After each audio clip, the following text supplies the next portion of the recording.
Most early stage creative entrepreneurs think that growing their business, making more money, attracting more clients, getting their self out there on social media, marketing themselves, means putting on the business hat, pushing their art, pushing their passions to the side a little bit and getting serious and kind of buttoning up their jacket to focus on their business.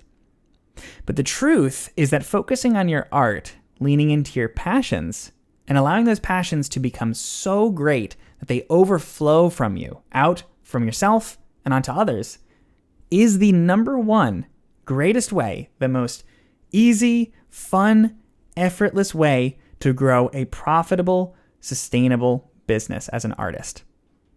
Now, when I tell people this, because I've had many, many composers that I have coached inside the pro group, inside of my one-to-one mentorship, inside of my courses and products, and we talk about business as a composer and how to grow your business, they get a little confused when I say this. Some get a little skeptical. They say, yeah, it can't be that simple, right? Like, I have to work on my business, right?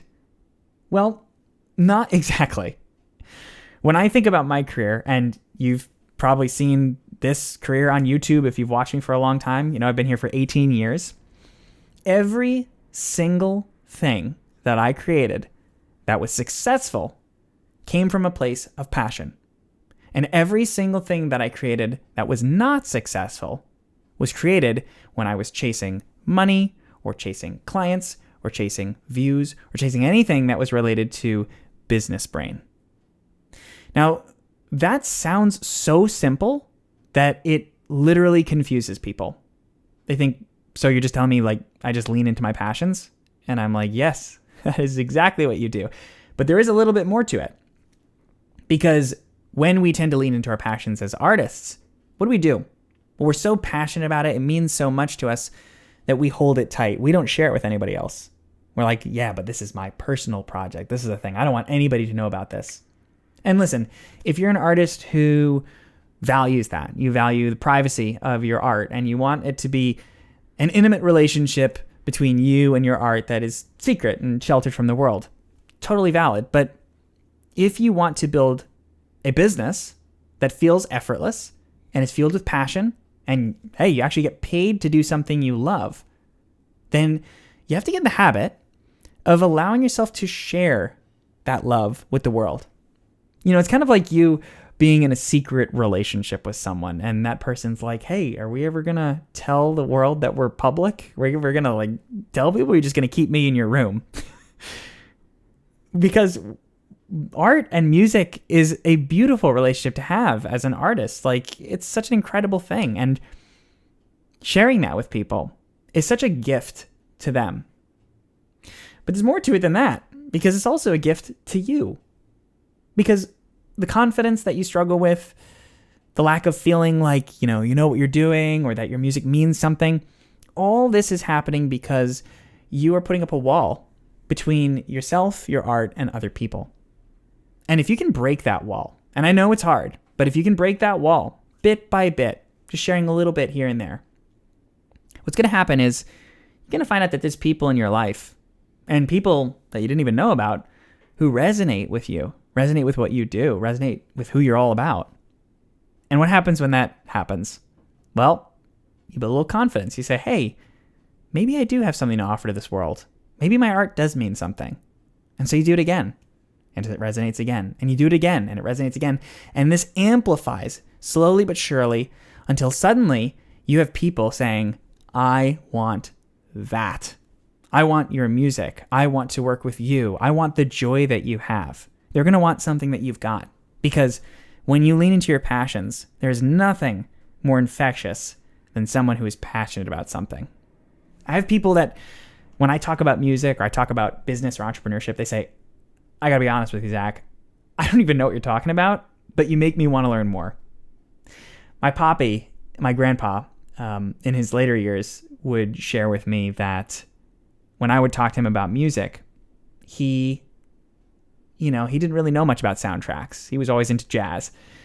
But one day he called me and he said, I started paying attention to the credits at the end of the movies now when I watch them. And I say, oh, I recognize that composer, and you made me interested in it. And I'm so grateful to have built a business where my passions have been able to spill out onto other people. And it's possible for you too. You can take your passions and transform them into something that is profitable. And you got to believe that it's possible without focusing on the money part so early. You see, if you focus on the money too early and just making a quick buck, you will suck the passion out of what you do. And so much better for you to allow yourself permission to go deep into your art and just become overflowing with that energy and that passion, that excitement, and let that spill out gradually and build a sustainable business slowly. Because you don't have to put on business hat all the time in order to be a successful artist, in order to make a living doing something you enjoy. You don't have to crank out content every single day of the week. You don't have to be a content creator. I don't even perceive myself as a content creator. And the reason I don't is because I only make videos when I'm passionate about something, when I have something I want to share with people. That's when I make videos. Now, you'll always have to connect the dots between those things. Like I said, you can't just make your art in a vacuum and hope that someone's going to come knock into your door and pay you. You do have to share it.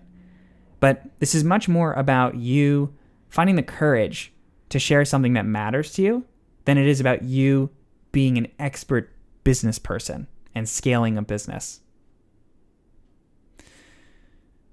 Think about it.